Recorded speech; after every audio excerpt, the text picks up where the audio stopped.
Asthma asthma নিয়ে যারা আক্রান্ত তাদের হঠাৎ করে বেড়ে যায়, কি কি ভুল করলে এরকম হয়, বা কি দিয়ে এই ট্রিগার গুলো বাঁচানো যায়? ট্রিগারিং ফ্যাক্টরটাই অ্যাজমাকে বাড়িয়ে দেয়, দমের কষ্ট বাড়িয়ে দেয়, বুকের চাপ বাড়িয়ে দেয়। এই অ্যাজমার ট্রিগার যে হয়, ট্রিগার মানে বৃদ্ধি পাওয়া হঠাৎ করে, নর্মাল আছে, হঠাৎ করে দমের কষ্ট চালু হয়ে গেল, কেন? সেটা সেটা নিয়ে আজকে আমরা আলোচনা করব, বা কি কি ভুল হলে এটা হঠাৎ করে বেড়ে যায়, বা কি করে বেঁচে থাকা দরকার, সেটা নিয়ে আজকে আমরা আলোচনা করব। আপনারা যারা নতুন দর্শক এসছেন, ওনাদের আমি doctor Naren Pandey, allergy asthma centre চ্যানেলে আপনাদের স্বাগত জানাই এবং অনুরোধ করব লাইক, সাবস্ক্রাইব, কমেন্ট, শেয়ার করে যেতে। যদি ভিডিও পছন্দ হয় তাহলে একটা লাইক নিশ্চয়ই দেবেন। আর যারা পূর্ণ বন্ধু, আমাকে এত ভালোবাসা, লাইক, সাবস্ক্রাইব, কমেন্ট, শেয়ার করেই যাচ্ছেন, ওনাদের অশেষ ধন্যবাদ। এখনো যদি চ্যানেল না সাবস্ক্রাইব করে থাকেন তাহলে দয়া করে চ্যানেলটা সাবস্ক্রাইব করে যাবেন। আমরা কলকাতায় শিয়ালদা স্টেশনের পাশে, হাঁটা পথ 5 মিনিটের, মৌলালী মাজারের গা দিয়ে বাঁ দিকে যে রাস্তা ঢুকছে, সেই রাস্তায় ঢুকে একটা বাড়ি ছেড়ে দ্বিতীয় বাড়িতে অবস্থিত।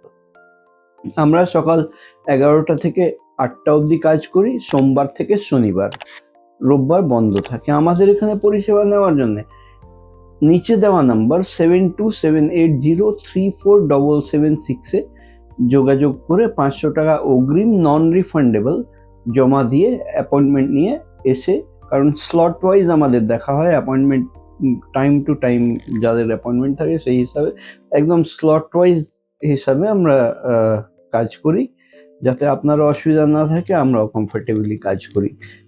এই অ্যাজমার বিষয়ে যেটা আমরা কথা বলছিলাম, যে কি কি করলে বৃদ্ধি পায়, ট্রিগারিং ফ্যাক্টর মানে অ্যাজমাকে বৃদ্ধি করাবে কে? অ্যালার্জিক ট্রিগার্স মানে যে জিনিসগুলো আমাদের শরীরে প্রবেশ করছে এবং আমার শরীর তার বিরুদ্ধে একটা হাইপার সেন্সিটিভ রিয়াকশন দিচ্ছে, হাইপার সেন্সিটিভিটি করছে। এই হাইপার সেন্সিটিভিটি যখনই হয় তখনই অ্যাজমা বৃদ্ধি পায়। খেয়াল করে দেখবেন, যাদের দমের কষ্ট হয়, যাদের অসুবিধা হয়, অ্যাজমা হয়, বুকে কষ্ট হয়, কাশি সর্দি হয়, তাদের বেশি পরিমাণে এই এই লক্ষণগুলো বৃদ্ধি পাবে আর্লি মর্নিং, লেট ইভিনিং, ভোরবেলা কি সন্ধ্যাবেলা। বাইরে বৃষ্টি হলো আপনার অ্যাজমা বেড়ে গেল, ঝড় হলো আপনার অ্যাজমা বেড়ে গেল। কেন? কারণ আমাদের আবহাওয়াতে অনেকগুলো এনভায়রনমেন্টাল ফ্যাক্টরস আছে।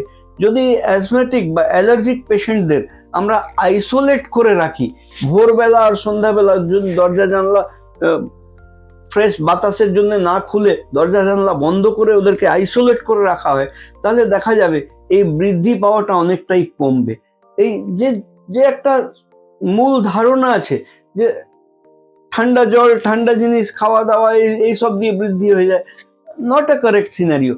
কারেক্ট সিনারিও হচ্ছে এনভায়রনমেন্টাল ফ্যাক্টরসকে অবরুদ্ধ করতে হবে।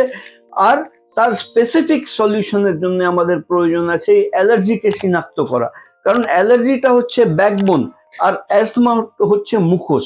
অ্যাজমা যে মুখোশ আছে সে সিমটম দেয়, কিন্তু তার পেছনে কলকাঠি নাড়ে বা বিহাইন্ড দ্য স্ক্রিন কাজ করে অ্যালার্জিক ট্রিগার্স, অ্যালার্জিক ফেনোমেনন।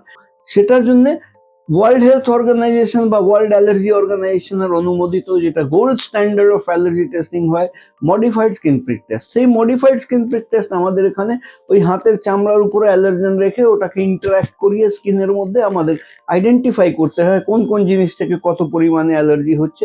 এটা যখনই আমরা আইডেন্টিফাই করে নেবো, তার বিরুদ্ধে স্পেসিফিক ভ্যাকসিন তৈরি করবো। আমাদের এখানে যে অ্যালার্জি পরীক্ষা হয়, মডিফাইড স্কিন প্রিক টেস্ট 144 ধরনের অ্যালার্জেনের উপরে পরীক্ষা হয়, আর তার চার্জেস আছে 2500 টাকা। আমাদের এখানে পরামর্শ শুল্ক বা কনসালটেশন ফি 1000 টাকা আছে। আর যে ভ্যাকসিনের কথা বলছি সেটা 1 বছরের কোর্সের 8000 টাকা আছে। অন্যান্য অ্যাডিশনাল কিছু টেস্ট যেগুলো বেসিক রুটিন টেস্ট লাগে, সেটার অ্যাডিশনাল চার্জেস লাগে।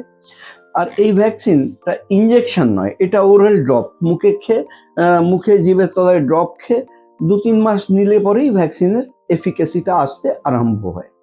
এইরকম পরিষেবা যদি নেওয়ার প্রয়োজন থাকে তাহলে নিচে দেওয়া নাম্বার 7278034776 যোগাযোগ করে আগাম 500 টাকা নন রিফান্ডেবল অ্যাপয়েন্টমেন্ট ফি পাঠিয়ে আপনারা বুকিং করে এসে পরিষেবা নিতে পারেন। আমরা কলকাতায় শিয়ালদা স্টেশনের পাশে হাঁটা পথ 5 মিনিটে মৌলালী মাজার এবং ইন্টালি সিনেমা হলের মাঝখানের বাড়িতে অবস্থিত।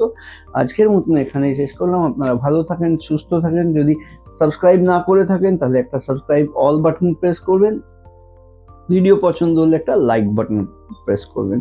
আমি doctor Naren Pandey, allergy asthma centre, কলকাতার পক্ষ থেকে।